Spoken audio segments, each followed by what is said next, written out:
mind is testing you to see, are you really made of what you say you're made of? Are you really that guy or that girl? Who they really are, but because nobody else is doing that and embracing stronger than him, sometimes he would change into a gorilla, or he would just change into an animal that was quicker, or he gave him the upper hand. Hello and welcome back to the Wrightpassion podcast, where we delve into the fascinating world of superheroes. In this episode, we're going to unleash our inner beast with Beastboy. Who is Beastboy? Beastboy is Garfield, or other known as Gar. He also is known as the Changeling, a lot of different things. Now, who is he? How did he become Beastboy? Well, he was just an ordinary little boy that was living with his parents who were scientists. And all of a sudden, he fell sick to this to this illness that affected everybody. It was so fatal that only specific monkeys from West Africa were immune or had the immune bodies for this disease. So his parents, being scientists that they conducted experiments on these monkeys, and they took the antibodies and injected their son with them. And this caused him to become the Changeling, or also known as Beastboy.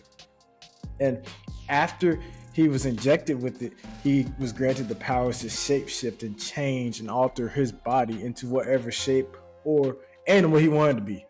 So you can imagine this was life-altering and different for him. It was pretty scary for him in a certain sense.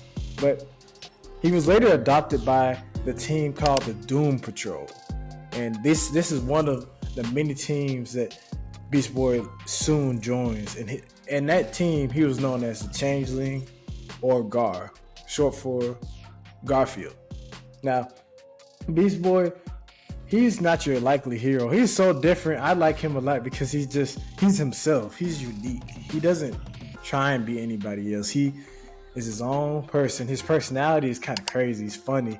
And he just brings life to whatever team or battle, wherever he's at. He's, in my opinion, the life of the party. He's super funny and just outrageous. Now, I want to unleash our inner beast with Beast Boy today. So let's find out what we can do. What can we learn from Beast Boy or the Changeling? And the first thing is change your mindset, or better yet, embrace changing your mindset. I don't know how that works, but so as I said with Beast Boy, he is able to change or alter his body and turn from, let's say, a human being to a bird, or from a human being to a giraffe. He can turn it into any animal that he thinks of and can win. He can use that animal's ability to fight or against any villain that they're going against. So with that being said, change is not something that is too hard for him. He's able to adapt and change what he's thinking or what he's doing to fight and win, to create solutions. So we need to think about that in our lives too. When we're facing foes, and I'm not saying foes, but problems, let's change our mindset. Let's change the way we look at it. Maybe it's not as daunting as you might think it is.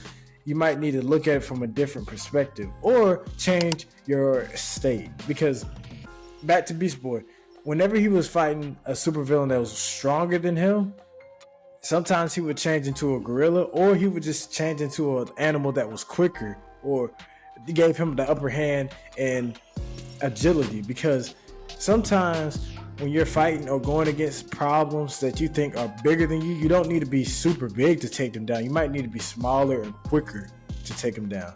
Now, take that how you see it, but you have to be strategic with how you're getting your things done in your day-to-day lives, because there's going to be situations and challenges that come up, and you can't fight the challenges or face them the same way you did last time. You have to use different tactics. You have to be able to adapt to whatever you got going on. And that's what Garfield, or Beast Boy, knew about himself. He knew that he couldn't use a gorilla to fight Brainiac all the time. He might have to be a cheetah. He might have to use a different animal or change into something different to fight these foes, because every foe that he fought is not going to respond the same way he did when he used that same animal. It required him to be smart and be open to change. This also gave him a growth mindset. You want that too. With what you're going for in your life, what you're doing, you want to be open to changing and growing with it. Because when you stay stagnant, that's when you miss out on all the beautiful things about life. You're not able to grow. When you don't change your mindset or allow it to happen, you're staying the same and you're missing out on opportunities that you didn't even know were possible. And why I say that? Because you're stuck in that problem for years. You might be stuck in that. You might just disregard it and just move on. But that problem, that issue, or that foe for Beast Boy, if he's able to beat them, he learns and gets better and grows as a person. You'll stay the same and wonder why you can't get past this one issue, whether it be in your business, personal life, relationships, whatever it is. You're just stuck. And you're like, why can't I get out of this? Why is it I always keep attracting this same person in my life? Or I can't get past this mental block in my head. It's because you're not being open to change. So take your time, figure out a different perspective, look at it from a different viewpoint, and be like Beast Boy. If a bird's not working, change it to a giraffe. If it's not a giraffe, a monkey. Change it to something else. Now, I'm not saying you can do that, but I'm saying change your perspective to think about these things, these issues or challenges differently. Number 2, overcoming doubt. Doubt is that little thing, I would say, voice in your head that tells you, you can't do this. You're not made for it. Who do you think you are? You can't do that. And everybody has it. Beast Boy had it. When he first became a part of the Doom Patrol, and he saw how all these other superheroes were acting and fighting against villains, do you think he automatically just believed, oh, I can do this? It took him some time. It was a uphill battle, because with him jumping out onto the scene as a superhero, he had to overcome himself, his own thoughts and doubt. Because whenever you're doing something great, something that you really want to do, you're faced with it. But I'll say this, when you're faced with that doubt, that means you really want to do something. Why do I say that? Because you wouldn't be feeling doubt, anxiety, fear, all these negative thoughts if you didn't want to do it. Excuse me. You wouldn't be feeling that if you didn't want to do that certain thing. Like, let's say, for instance, you really want to start flying planes. You want to become a pilot. You feel all this anxiety, this doubt, fear, and everything. That means you want to do it. Because if you feel that way about being a pilot, and then you say, you know what, I want to be a chef, but you don't feel anything, you don't even care, that means you're not fully invested in it. Your purpose isn't in that. And he felt that. And that was, as I said with the last podcast, when he was hit with this doubt, he had to go through it and act on it so he could unlock that courage that was underneath. He had to pull it up deep from in him that was lying dormant and bring it out of himself. Because when he overcame the doubt and the negative thoughts that he had in himself, he created Beast Boy. He went from Garfield to Beast Boy, or Gar to the Changeling, because now he showed the world who he really was and what he was really about. Because at first, they didn't know who he was. I bet the Doom Patrol was like, yeah, we're going to take this kid on, but what can he do? I mean, is he even sure of himself? He had to prove himself. He had to prove himself not only to his peers, but to his own self, to his mind, because his mind told him each and every day, are you sure you can do that? Do you think you can do this? Are you even built like that? These are some of his thoughts. And it's okay, because we have those thoughts too. I mean, I do sometimes too. They just come up and you have to, I wouldn't say block them out. You look at them, they're good, but I wouldn't put too much into them. Don't focus on them, because when you focus on something, it expands. But if you just look at something and just keep it moving, it's like a dog. Like whenever you see a dog barking, if it's barking ferociously at you and you pay it enough attention, you'll get scared. But if you just look at the dog and keep walking, you're just like, oh, I guess that dog's having a bad day. But you wouldn't worry about what that dog got going on because you were focused on what you're trying to do. And what they got going on, it does not matter with you. So that's how you got to see your doubt and your thoughts. You can do things like meditation, journaling, prayer to help you to notice these things and just keep it moving, because that's all it is. When he noticed the doubt and he didn't give into it, rather he just kept it moving and focused on what he was really trying to do with his life, that's when things changed for him.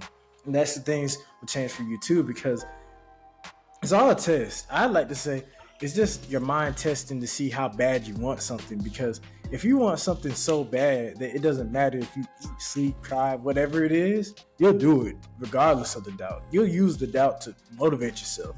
I mean, I know because I'm speaking it, but that's it. Your mind is testing you to see, are you really made of what you say you're made of? Are you really that guy or that girl? Do you really want to do this? Is this really what you want to do? Are you sure?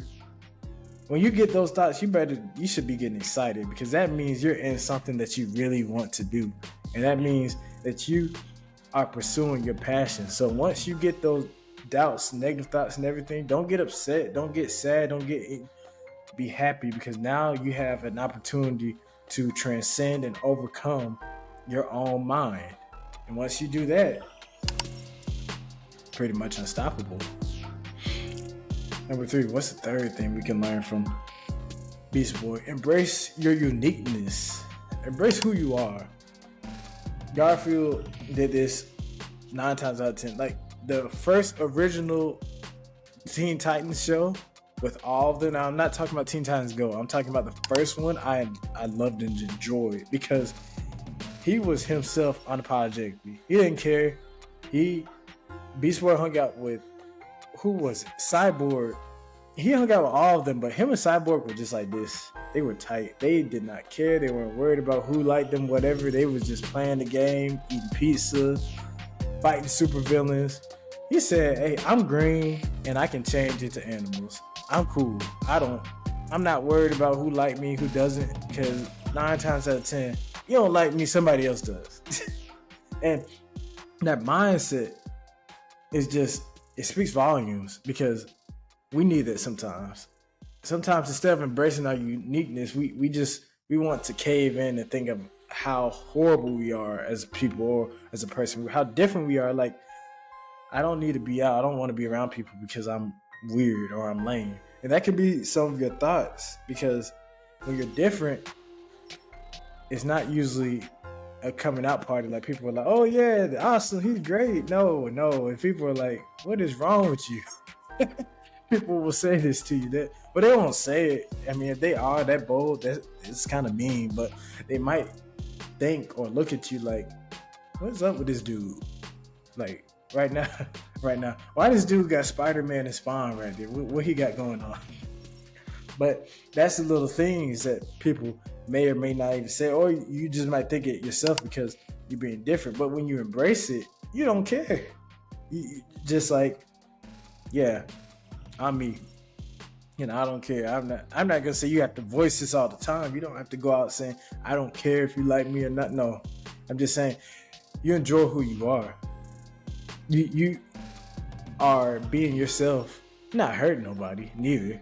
You're just being yourself and enjoying being who you are. You're cultivating that feeling of uniqueness and I'm different, and there's nothing wrong with that. And when you do that, just think about it. When you do that, you give people the opportunity to be who they are too, who they believe that they are deep down inside. Because a lot of us, I think sometimes a lot of people wear masks. They wear masks when they go out. They might put on a front to you like, I'm this type of guy or I'm this type of girl. But 9 times out of 10, they're not really who they're putting on to be.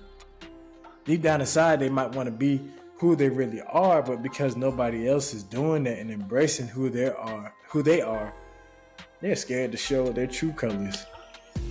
And that's not a world you want to live in. That's not really how you want to be, because once you get along with that person, you're friends with them, and you see who they really are and how they're really moving, you're like, oh, I thought you was acting one way, now you're acting the other way. Like, what's going on? You switching everything. You're not who you thought. You're not who I thought you were. I don't know who you are. These are the things that happen when people don't embrace who they are. They don't embrace their uniqueness. They put on a mask. You don't want to do that. Don't do that, because when you do that, you might be lame. Lastly, humor. Use humor as a coping mechanism. This is one of my favorites. This might be why I like Beast Boy so much, because I do this a lot. In high tension situations, if you watch the shows, the movies, and just reading the books, the comic books, Beast Boy has this tendency or this knack for using humor in high tense situations or high stakes situations. And most people look at that like, oh, he's being childish. But no, humor it can be good. I've read in books and seen the situations where when you use humor to deflate high tense situations, stressful situations, it could possibly do some good for not only you but others. And I'm not saying you do it all the time, but it just helps others and not even people, yourself, just to relax, just to know, okay, this is hard, this situation sucks, but hey, everything's gonna be all right. You can make a joke out of it. Like, have you ever had a bad day, or a day was so bad, or you believed it was bad to the point where you were like, nothing is going right? So what you could do is you could joke about it. That's what Garfield or Beast Boy did. He would joke about how horrible the day was. And he would be like, man, I just woke up on the wrong side of the bed and this whole day has been horrible. And just starts laughing about it. Now the other Titans or people he's around would just look at him like, what? But he's enjoying himself because he does not care. He knows it's how he gets down. This is how he copes with the life situations and circumstances, because life is already hard as it is. Just think about it. When you're going in your day-to-day life, there's situations and circumstances that don't go your way, and it just happens all the time. That's why they call it life. I don't like that neither, because when people say life is life, it just means things aren't going your way and it's horrible.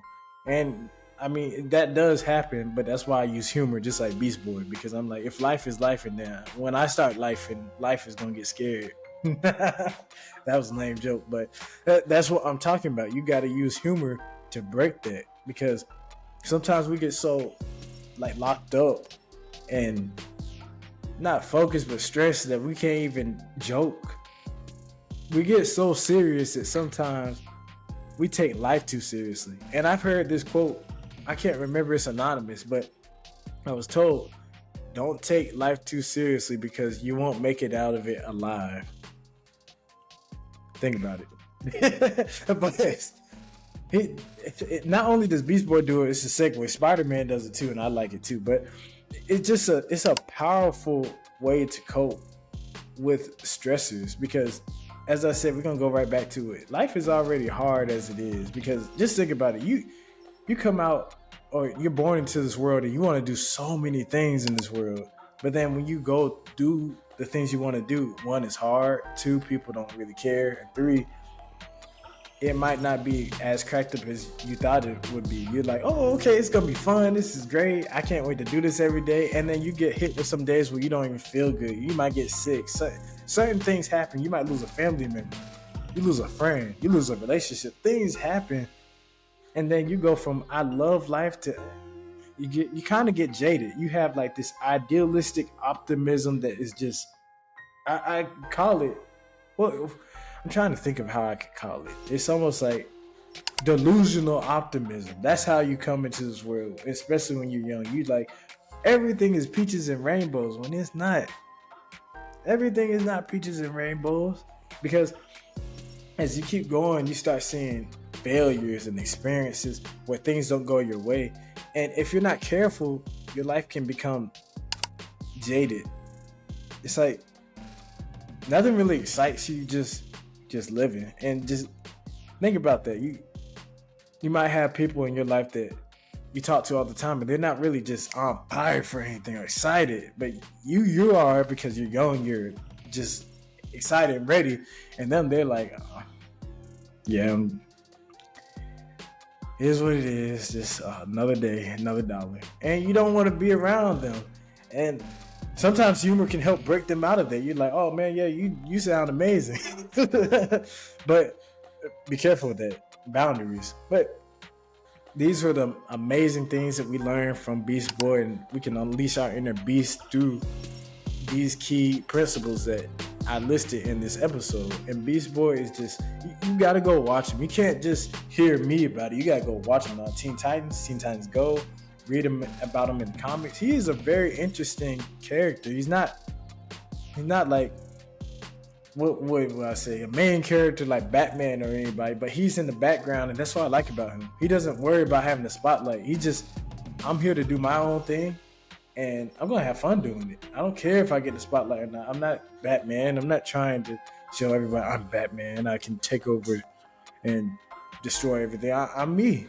I get the job done, and I chill about it. And I also use some humor when I'm, taking you down.